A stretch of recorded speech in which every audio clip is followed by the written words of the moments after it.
권영철의 Y뉴스 권영철 대기자 어서 오십시오. 안녕하십니까. 오늘 방통위원장 얘기를 가지고 오셨어요. 네. 사퇴 의사는 표명했고 아직 사표가 수리된 건 아니죠? 그렇죠. 지금 후임 아마 인선 검증 작업 중인 걸로 알고요. 이게 또 청문회도 거쳐야 되니까. 그렇죠. 뭐 길게 가면 한 2달 이상 가지 않겠냐라고 보기도 하고요. 이효성 방송통신위원장. 네. 갑자기 사퇴 의사를 표명했어요. 임기는 아직 1년이나 남아 있는데. 그렇죠. 이속사정 저도 궁금했는데 오늘 네. 가지고 오셨네요. 네. 사전 예고가 뭐 어떤 낌새가 전혀 없었습니까? 네, 그런 느낌을 전혀 주지는 않았고요. 원래는 어제 오후 3시에 사기 방송통신위원회의 2년간의 성과에 대해서 예. 기자회견을 통해서 발표하기로 했거든요. 이것도 사실 갑작스럽게 잡은 건데, 근데 어제 조간신문에 이효성 방통위원장이 청와대 사의를 표명했다는 보도가 나오니까 3시 기자회견을 11시로 당겼고요. 예. 그리고 방통위 상임위원 간담회를 오후 2시에서 10시로 갑자기 당겼습니다. 이게 예, 이제 예. 사퇴가 기정사실화되는 분위기로 흘러간 거죠. 그리고 11시 기자회견에서 청와대에 사의 표명했다는 사실을 공식화한 거죠. 공개했죠. 그렇습니다. 네, 네. 그 뭐 방통위 관계자라든지 이효성 위원장의 지인들도 몰랐답니까? 네, 다들 예상하지 못했다고 합니다. 지난 18일 그러니까 목요일 날 전 직원 워크숍을 했거든요. 2년 됐으니까 이제 워크숍을 통해서 성과도 발표하고 그런 걸 했어요. 예. 그런데 갑자기 금요일 오후에 월요일 날 기자회견을 준비하라고 해서 지시를 해서 의아스러웠다고 합니다. 기자회견을 사실 장관이 기자회견을 하려고 그러면은 참고 자료 뭐 예상 질문 답변 이런 것도 준비하거든요. 해야죠. 근데 그런 걸 준비할 시간도 주지 않고 시켰고요. 방통위 관계자는 이 위원장이 갑작스럽게 기자회견을 준비하라고 지시를 하면서 보도 자료도 필요 없고 2년간의 성과만 감성적으로 좀 준비하면 된다고 얘기했다 그래요. 그럼 이 얘기는 결국 그 자리에서 사퇴 의사를 발표할 생각을 하고 있었다는 걸로 느껴지네요. 지나고 보니까 그런 의사가 있었구나라고 이렇게 반추가 된다는 거죠. 이효성 위원장은 방통위 간부들에게 사퇴와 관련해서 상임위원이나 직원 그 누구와도 상의하지 않고 혼자 결정했다. 보안 문제로 사전에 알리지 못해서 미안하다 이런 얘기를 했다고 합니다. 자, 여러분 방송통신위원장의 위세라는 게 얼마나 그 권력이라는 게 얼마나 큰 건지는 알고 계실 겁니다. 급으로 따지자면 장관급인 거고. 장관이죠 사실. 장관이죠. 예. 장관인 거고. 네. 굉장한 사실 권력, 방송과 통신을 다 주관하는 상당한 권력의 자리인데 왜 1년이나 임기를 남겨두고 스스로 물러나게 됐는가? 왜입니까? 표면적인 이유가 있고 좀 그 속 사정이 좀 있습니다. 먼저 표면적인 이유는 이효성 위원장의 발표로 들어보시죠. 예. 제2기를 맞아 국정의 쇄신을 위해 대폭적인 개편을 앞두고 있습니다. 이에 제1기 정부의 일원인 저는 문재인 정부의 성공을 위해 정부의 새로운 구성과 원활한 팀워크에 조금이라도 보탬이 되고자 대통령께 사의를 표했음을 알려드립니다. 이게 그러니까 지금 팀워크에 도움이 되고자 저는 떠납니다. 국정 쇄신, 문재인 정부의 성공 뭐 이런 키워드로 얘기를 한 거죠. 이렇게 들어서는 굉장히 추상적이고 네. 뭔가 이면의 이유가 더 있을 것 같은 느낌이 들어요. 표면적이지 않은 첫 번째 이유는 자리에 연연해하는 모습을 보이지 않았고 아마 보이고 싶지 않았기 때문일 겁니다. 문재인 정부 2년을 지나면서 대대적인 개각설이 현실화됐죠. 예. 방통위원장 교체설도 계속 흘러나오고 있었고요. 그러면서 이 위원장이 진퇴를 두고 고민을 많이 했던 것으로 이렇게 알려졌습니다. 그래요. 방통위 김석진 부위원장은 그분이 자존심도 강한 분이고 나는 자리에 연연해하는 모습을 보이고 싶지 않다는 얘기를 여러 차례 해왔다. 지난 봄철 개각 때도 개각 대상이라는 얘기가 나왔을 때 나는 자리에 연연해하지 않는다는 얘기를 했다. 이렇게 얘기를 설명했습니다. 예.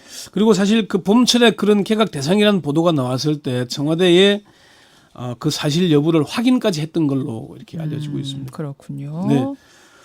두 번째는요. 두 번째는 남은 임기 1년을 채워도 실제로 성과 있는 일을 하기 어렵기 때문이라는 판단을 했던 게 아닌가. 그건 무슨 말이죠? 이 위원장은 문재인 정부가 대통령직 인수위원회 없이 출범해서 방송통신정책의 컨트롤타워가 일원화되지 않은 문점이 아쉽다. 방송통신정책은 알파에서 오메가까지 전부 규제인데 한국의 방송통신정책이 바로 서기 위해서는 모든 규제 업무를 방통위가 관장하는 게 맞다 이렇게 얘기를 했습니다. 방통위 출범 당시에 방송통신 업무를 방통위가 담당했는데 2013년 박근혜 정부 이후에 업무가 모호한 기준으로 나뉘었다. 한 정부에서 방송통신 업무를 두 부처에서 관장하는 것은 어불성설로 하루빨리 시정돼야 한다 이렇게 얘기를 했거든요. 실제 방송통신 분야에서 유료 방송과 통신 사전 규제는 과기정통부가, 지상파와 종편, 보도 PP와 통신 사후 규제는 방통위가 맡고 있습니다. 맞습니다. 이 위원장은 취임 초기에는 상당히 적극적인 행보를 보였는데 업무가 두 부처로 나눠진 한계 때문에 힘들어했습니다. 사실 실제 방통위가 독자적으로 정책을 펼치기 어려운 구조이기 때문입니다. 과기부와 손잡지 않고는 독자적으로 할 수 있는 게 없는 이런 한계들을 그것이- 느꼈을 거다. 예. 1년 더 한다고 뭐가 달라지겠어라는 이런 심정도 있었을 거다. 네, 그렇습니다. 세 번째는요. 세 번째가 사실은 어찌 보면 핵심인데요. 청와대의 눈치가 보였기 때문일 것입니다. 눈치가 보였다고요? 예. 이효성 방통위원장에게 청와대에서 유무형의 압박이 있어서 그만두는 것이냐 이렇게 제가 물었어요. 예, 그랬더니 어제 밝힌 대로 정부 쇄신을 위해 스스로 물러나는 것이기 때문에 그렇게 보도하면 안 된다 이렇게 답이 왔습니다. 그래서 물러나실 분이 국가장급 인사를 하고 전 직원 워크숍을 하고 또 다음 달에 해외 출장 일정도 잡고 그랬냐 이렇게 물었더니 사의를 표한 지가 몇 주 되었고 언제 수용이 될지 몰라서 예정된 일정을 소화한 것일 뿐이다 이렇게 답변했습니다. 그래요. 예. 임기 중에 물러나는 그러니까 큰 권력의 자리인데 임기 중에 스스로 물러난다니까 청와대의 유무형 압력설이 그래서 나오는 거죠. 사실 임기가 보장돼 있다는 건 참 상당히 중요한 거잖아요. 소신껏 예. 일을 하라는 것도 있고. 그렇죠. 그래서 이제 이게 청와대에서의 유무형의 압력이 있었던 게 아닌가 하는 그런 의문이 나올 수밖에 없습니다. 특별한 하자가 있는 것도 아니잖아요. 자유한국당 박태출 의원은 방통위는 독립기구다. 임기는 법으로 3년이 보장된다. 이 위원장 임기는 내년 8월까지 1년이 남았다. 결격 사유가 없으면 물러날 이유도 없다라고 하면서 누군가 이 위원장에게 사퇴 종용 압박한 것 아닌가 이런 의문을 제기했고요. 야당 추천인 방통위 김석진 부위원장은 유무형의 사퇴 압박이 있었을 것이라는 추측은 검증된 팩트는 아니다라고 하면서도 다만 언론 자유, 방송 독립을 위해서 만들어진 독립기관의 수장이 임기를 채우지 못하고 나가는 건 절대로 막아야 한다. 이렇게 중도에 나간다면은 그 누가 소신을 갖고 방송 독립을 위해서 역할을 할 수 있겠나.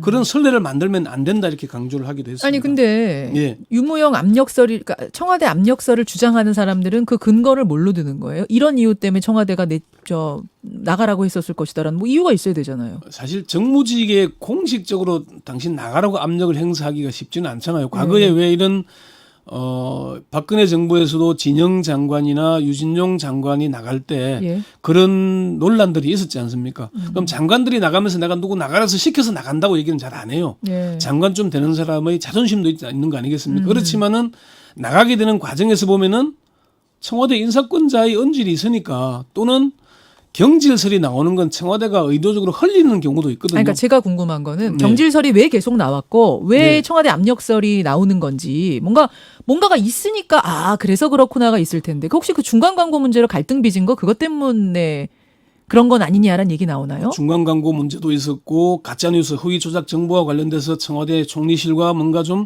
의견 차이 뭐 거의 그런 것도 보였고요. 여러 가지 이유들은 많이 있습니다. 자, 그럼 지금 얘기가 예. 되고 있는 그거부터 한번 짚어보죠. 방통위하고 청와대가 지상파 방송의 중간 광고 문제 가지고 좀 갈등이 있었잖아요. 실제 그런 게 있었죠. 지난 2월에 방통위가 상임위원 회의에 공식 상정을 했었거든요. 그런데 하루 전에 청와대에 연락이 와서 그걸 보류하라는 지시가 왔습니다. 지상파 방송, 그러니까 MBC, KBS 이런 곳에도 SBS 이런 데도 중간 광고 넣게 허용하는 안을 가지고 갔었어요. 종편은 이미 중간 광고를 하고 있는데 있으니까. 예.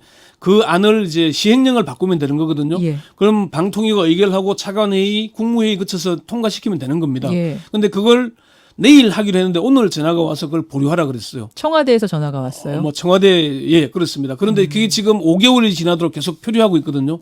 그럼 그 일로 인해서 방통위원장이 리더십에 상당한 타격을 입었죠. 하기로 했는데 문제 해결도 못 하고 있으니까. 예. 그래서 이호성 위원장에게 그 문제로 그만두시는 거냐 이렇게 물었더니 그 문제도 하나의 이유는 맞다라고 답을 했습니다. 아. 물론 그 외에 뭐 다른 여러 가지들을 고려해서 그만둔 거는 맞는데 그것도 하나의 이유는 이유가 된다라고 됐다. 얘기 설명은 했고요. 그러면 가짜 뉴스로 인한 갈등은 어떤 거였어요? 이게 이제 청와대나 총리실 입장에서 정부에서 볼 때는 좀 더 방통에서 강력한 대응이 좀 필요하다고 보는 건데 특히나 가짜 뉴스 대부분이 인터넷에 나오는 거잖아요. 그렇죠. 유튜브나 이런 것에 대해서. 그렇죠. 근데 이호성 위원장의 소신은 언론 학자 출신 아닙니까? 언론은 표현의 자유 이쪽을 더 중시하는 분이군요. 언론의 자유, 표현의 자유를 상당히 중시하는 분이고 그게 소신이었습니다. 아하. 진실 문제에서 정부가 개입하는 것은 옳지 않다 이런 소신을 가지고 있었던 분이거든요.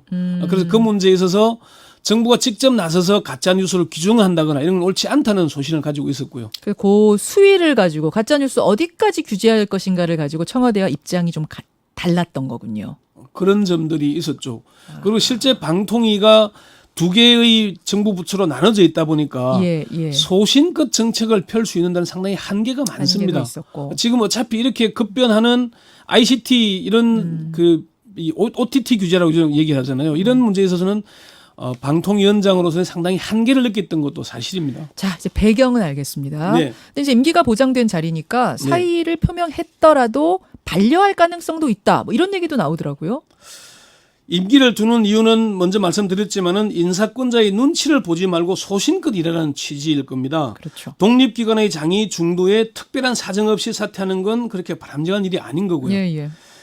검찰총장이나 경찰청장 등 사정기관이나 권력기관의 장도 임기를 보장하는 것은 독립해서 충실히 임무를 하라는 것 아니겠습니까?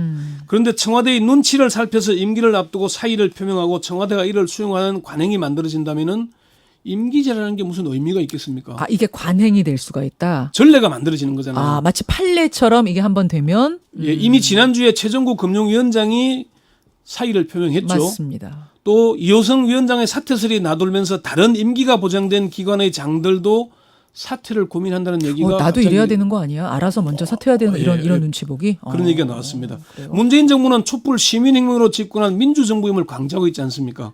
정부의 한 고위당국자는 이호성 위원장이 사의를 표명하지 않았어야 했고 또 사의를 표명했더라도 청와대가 이를 반려하는 게 옳지 않냐 이렇게 얘기를 했습니다. 방통위원장이 임기를 남기고 그만두는 게 이번이 처음은 아닙니다. 예. 이명박 정부에서 임명됐던 방통대군 최수중 위원장이 연임했지 않습니까? 그렇죠. 그런데 2기 1년을 마치고 그만뒀는데 그때는 뇌물수수 혐의로 수사를 받게 돼서 그만뒀던 맞습니다. 것이고요. 네, 그리고 이계철 위원장은 이명박 정부에서 박근혜 정부로 정권이 바뀌니까 그만둔 적이 있긴 합니다만은 이호성 위원장이 밝힌 문재인 정부의 성공을 위해서 정부의 쇄신의 폭을 넓혀주기 위해서 사퇴한다는 것은 임기를 보장된 독립기관의 수장으로서의 한계에 맞지 않는 거죠. 지금 그러니까 이런 문제들 이호성 위원장의 역할이 마음에 들지 않을 수도 있고 성과가 기대에 미치 못할 수도 있습니다. 그렇지만은 민주정부임을 강조하는 문재인 정부라면은 어쨌건 그 뜻에 맞춰야 되지 않느냐 이런 지적이 나오는 겁니다. 여기까지 오늘의 Y뉴스 권영철 대기자 수고하셨습니다. 네. 김현정의 뉴스쇼는 청취자 여러분의 참여로 이루어집니다. 트위터, 페이스북, 레인보우 게시판, 그리고 단문 50원, 장문 100원의 유료 문자 샵 1212, 우물정 1212 통해 참여하실 수 있습니다. 김현정의 뉴스쇼 여러분과 함께 만듭니다.